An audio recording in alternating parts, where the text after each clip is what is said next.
Hey guys, welcome back for our final stop in this Talas album review series. And like I stated in prior videos in this series, I'm just gonna kind of do the review of this final album here. And since it's only 3 albums, I'm just gonna kind of state my rankings here as well at the end of this thing. But of course, we're talking about the final album here, which it's crazy that all these years later we ended up getting a final album for these guys. We're talking about 1985, which came out in 2022.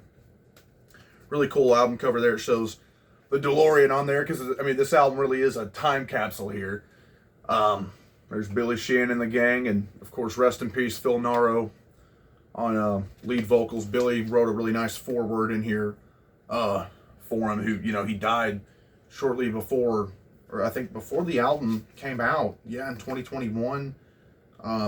Very, very sad situation because, I mean, from the sound of this, the guys could have kept going, which is a spoiler to how I feel about this, right? It's awesome. But let's hop right into this thing here with Inner Mounting Flame as the opener. And this really just jumps you right back into the band's sound. Awesome, fun, fast-paced track that really, it's like, man, it's really crazy hearing these guys, Talas, in like a higher production, like a modern production sound, because all we had, was those albums from the 80s, which, again, no fault to those by any means, but it's just cool hearing them in a different light, in a different sound. And the production on this is really solid, too. But,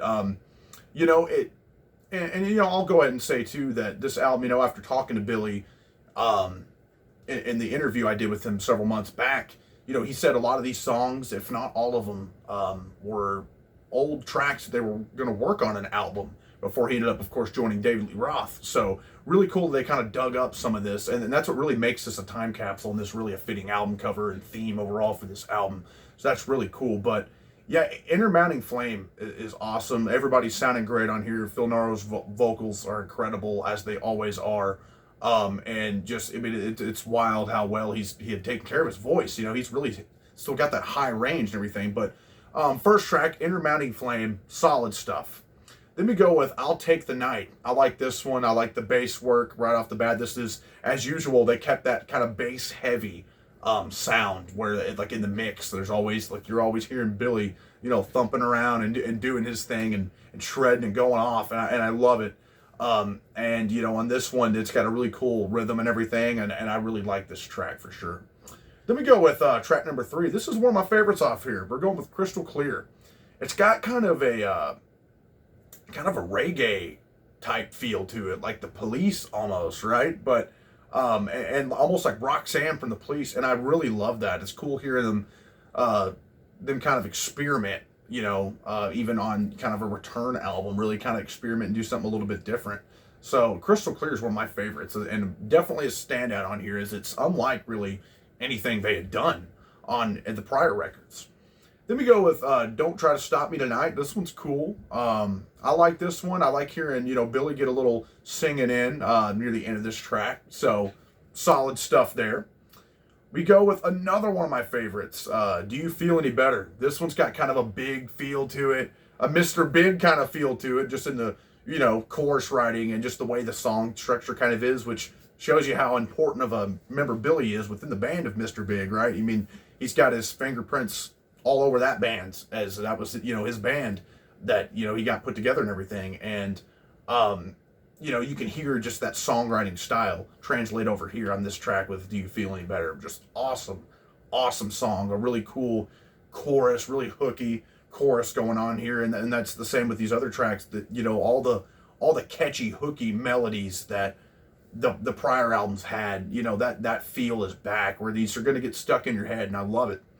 Then we go with probably my least favorite off here, track number 6, On the Take. I get kind of the message trying to talk about, like, corruption, society, everything, and it's cool lyrically and everything, and not a bad song. But, just not my favorite off here. Probably is my least favorite, I would say. But it's still a solid one. It's not, again, not like something you need to skip over or anything. Still a decent song, and it's got its place on the record. Then you go with Come When You Call. This is another one that I really, really like. Another one of my favorites. It's a cool one. I love the chorus on this one, and just again, the vocals. I can't, praise those enough from Phil Naro on this, and just awesome work. I love and again, the guitarist on here, Kyrie Najdov, I probably butchered the name, Kyrie Najdovsky.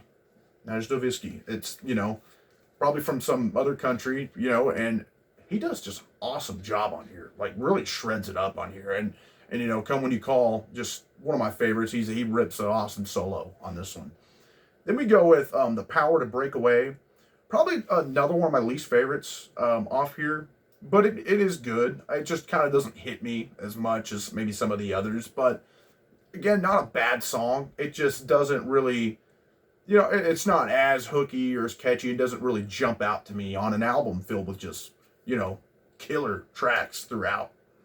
Then we go with Black and Blue, and this one's pretty cool. I really dig this one. It's got a cool groove to it and everything. And the cool or the catchy chorus on this one is a big standout, and this one definitely stands out as one of my favorites as well.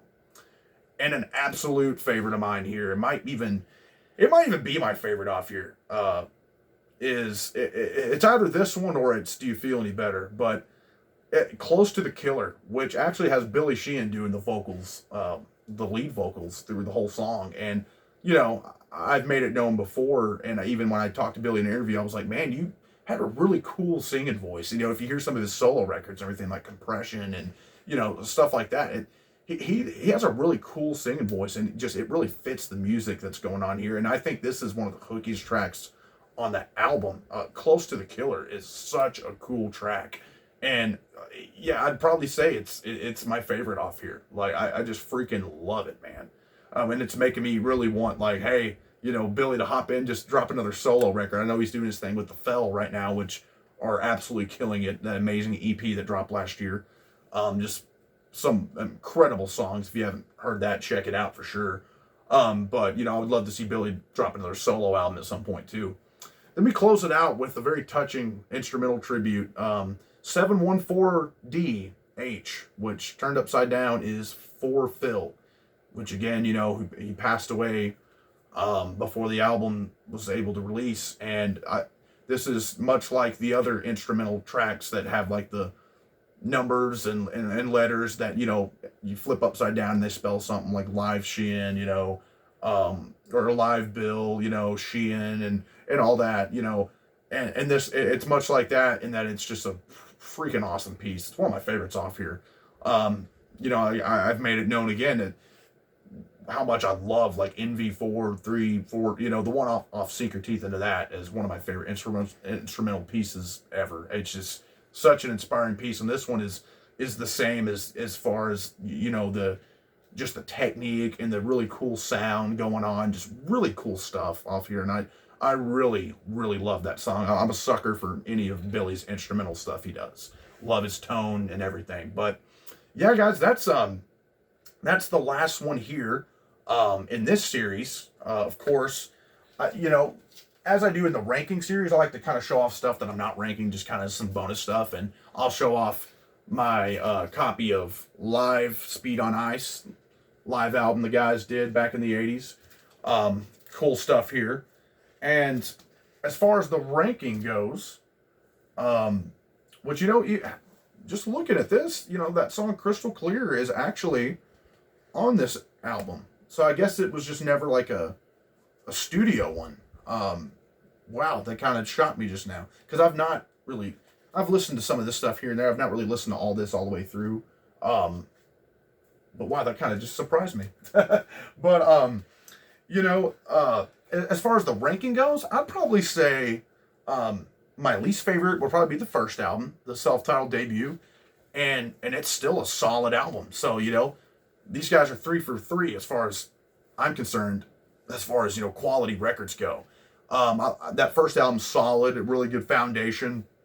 I just think they got better and better, with which my second favorite out of the 3 would be this one right here. I'm just really impressed with this album, and it was just so cool, hearing them again in a modern version of Talas, and hearing them in this kind of newer, modernized sound, but with all still the classic, hooks and riffs and just the bass workability, all that just wrapped up into one. Just makes this a really awesome and fun listen, and a really, again, just a touching tribute to Phil Naro, who did incredible work on this album as well. But my favorite is absolutely Sink Your Teeth Into That. It's just such an awesome hard rocking record from the 80s, such an underrated record that I think, everybody should check out. It's just one of my favorite hard rock albums of the 80s, period. And just a fantastic record, front to back. All killer, no filler, just pure freaking gold. And I've always loved that record. And with that being said, I definitely want to hear your guys' thoughts on this band. They're really underrated, I think, and it's just really cool to, again, I just can't stress enough how cool it was to hear, in 2022 these guys dropped this record and hear them back together again. But I'd love to hear your guys' rankings and takes on these albums, and and kind of see where your guys' heads are at. If you've heard them, if you haven't, definitely check them out, and if you do, tell me what you think down there. As far as what's upcoming next, I'm going to end up we're going to review that Megadeth self-titled record next. So stay tuned for that. That's going to be fun. And then I'm going to end up doing an updated ranking with that included. So that'll be coming up. And then I'm also going to do another top 10 list. That was really fun to do. And I've, got to hear some of your guys' favorites down there in the comments. So we're going to do, the next thing we're going to do a top 10 drummer list. So that's going to be pretty fun. Those are so hard to make. I'd really have to think on them and everything, but that's what's fun about it. So stay tuned for some more cool content coming up, guys. Like, subscribe, and comment. Thanks.